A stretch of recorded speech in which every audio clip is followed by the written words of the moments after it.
पंजाब के डीआईजी के घर पर कुछ बहुत ही खतरनाक सामान मिला है। जैसे कि 5 करोड़ कैश, 1.5 किलो सोना चांदी, 20+ इंपोर्टेड घड़ियां, लग्जरी गाड़ियां और 40 लीटर इंपोर्टेड शराब भी। तो होता क्या है, ये जो पूरा केस था ना, ये सिर्फ 8 लाख की जो रिश्वत ली जा रही थी उसे पकड़ने के लिए था। लेकिन जब सीबीआई को डीआईजी पर शक हुआ तो उनके घर की तलाशी ली गई और इतना सारा असला मिला। और जब इनके बारे में थोड़ी और इन्वेस्टिगेशन की तो ये भी पता लगा कि एक स्पेशल इन्वेस्टिगेशन टीम को लीड कर रहे थे, जो पंजाब में इलीगल ड्रग ट्रैफिकिंग को रोकने का काम करती है।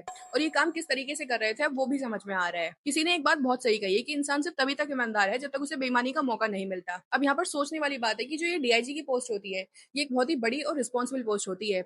और इस पोस्ट पर बैठने वाले लोग अगर ऐसे काम करेंगे तो आप उस स्टेट के लॉ एंड ऑर्डर की हालत सोच के देखिए। और क्यों पंजाब में आजकल ड्रग एडिक्शन के केसेस इतने ज्यादा बढ़ गए हैं और क्यों इतना सीजर मिलता है, ये अब समझ में आ रहा है। अब यहाँ पर एक और बहुत इंपॉर्टेंट पॉइंट है जिस पर ध्यान देने की बहुत ज्यादा जरूरत है। बहुत से ऐसे क्रिटिकल केसेस होते हैं जिनके लिए एसआईटी टीम बनाई जाती है और उन एसआईटी टीम्स को डीआईजी जैसे बड़े अफसर ही लीड करते हैं। अब क्या गारंटी है कि वो किसी कॉम्प्रोमाइज सिचुएशन में नहीं फंसते होंगे। डीआईजी हरचरण सिंह भुल्लर तो अब रिटायर होने की एज में सस्पेंड हो जाएंगे और उन्होंने इतना कमा लिया है कि अपनी जिंदगी आराम से काट सकते हैं। और कुछ टाइम में हम इस केस को भी भूल जाएंगे। लेकिन सवाल एंड में एक ही रह जाएगा कि ये चीजें कब तक चलती रहेंगी और इन सारी सिचुएशंस के लिए कौन अकाउंटेबल है।